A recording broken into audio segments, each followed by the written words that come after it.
Good afternoon, recovery friend. If you are in recovery for the first time, welcome aboard. If you have been on this journey for a while, welcome aboard. We're going to be going over courage courage to change. I've done this one many times. So, courage to change, and it's going to be for March 12th. So, let's get right into it.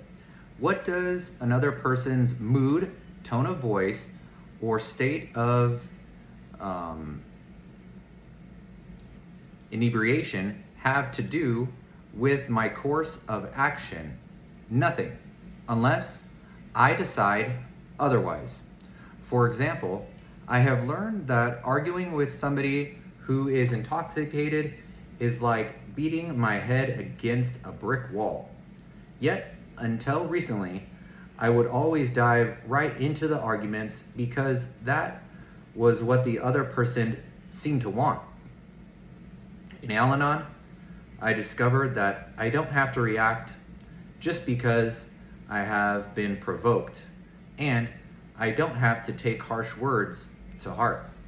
I can remember that they are coming from somebody who may be in pain and try to show a little compassion. I certainly don't have to allow them to provoke me into doing anything I don't want to do. And here's the daily reminder.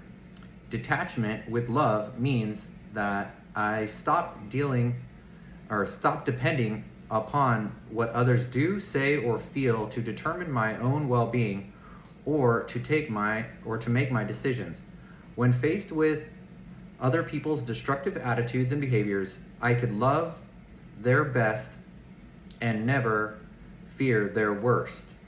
All right, and the quote for the day is, detachment is not caring less, it's caring more for my own serenity.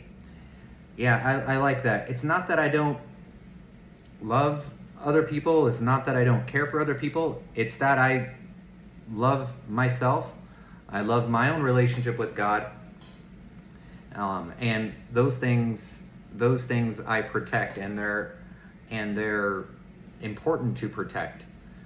And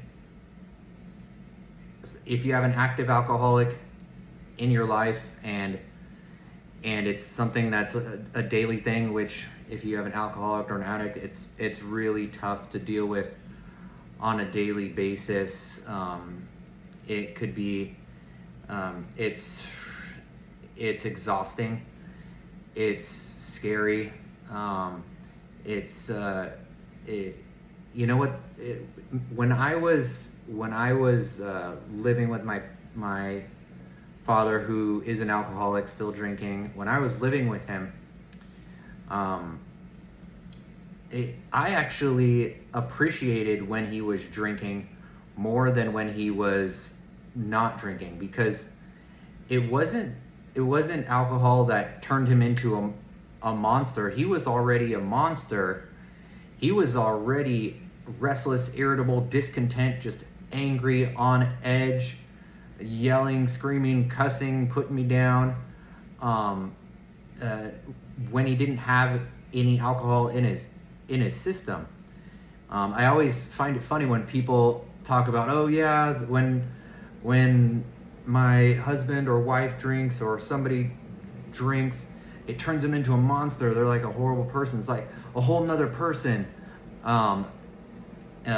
My story was completely opposite. It was like, this guy needs to drink.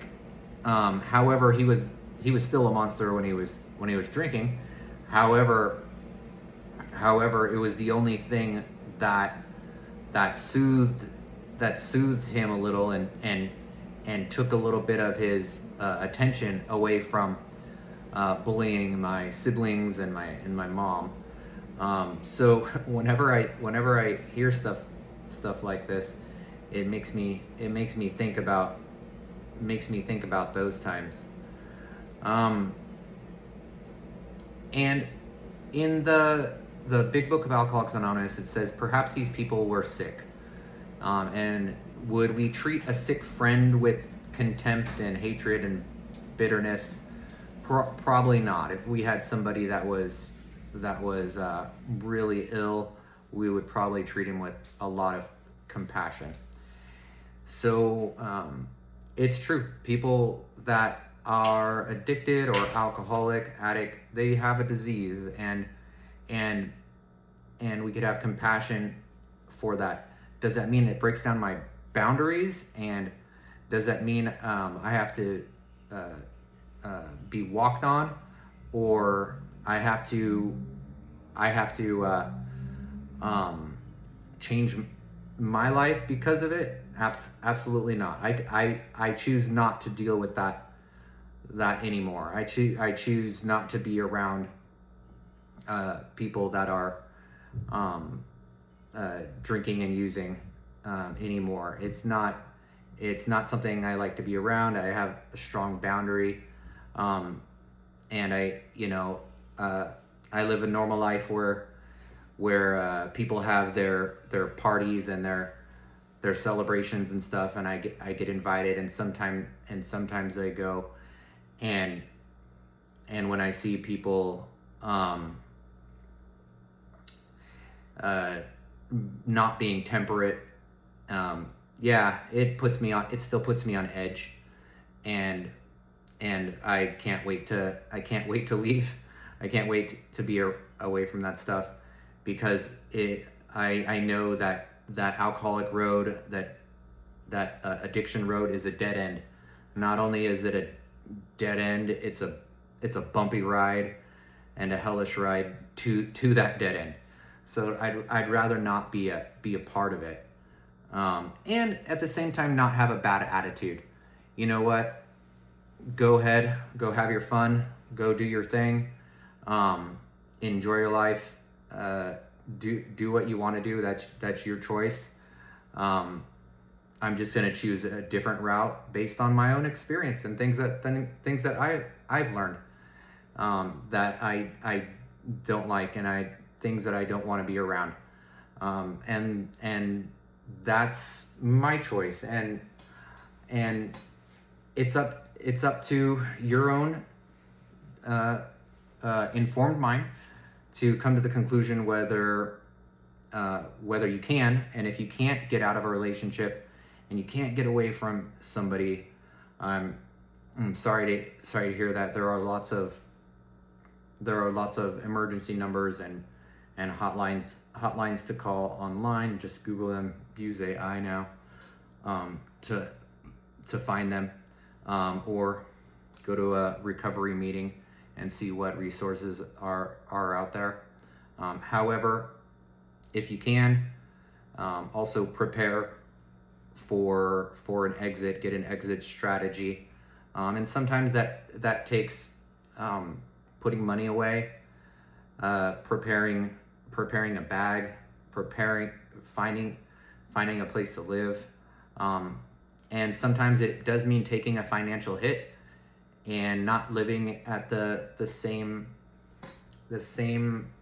normal living quality that you have. However, let me tell you, even if you have to take a hit financially and you're not living at the same quality or standards of life, the peace and the serenity and the lack of drama and the ability to make your own decisions without somebody sabotaging it or having to worry about the alcoholic or addict in your life destroying it, that peace of mind is worth its weight in gold. It's worth more than that the lower standard of living for it, and I hope it's for a time as well. All right, y'all, that'll be it for today. Courage to change. All right, y'all, take it easy. Don't leave before the miracle happens. Bye.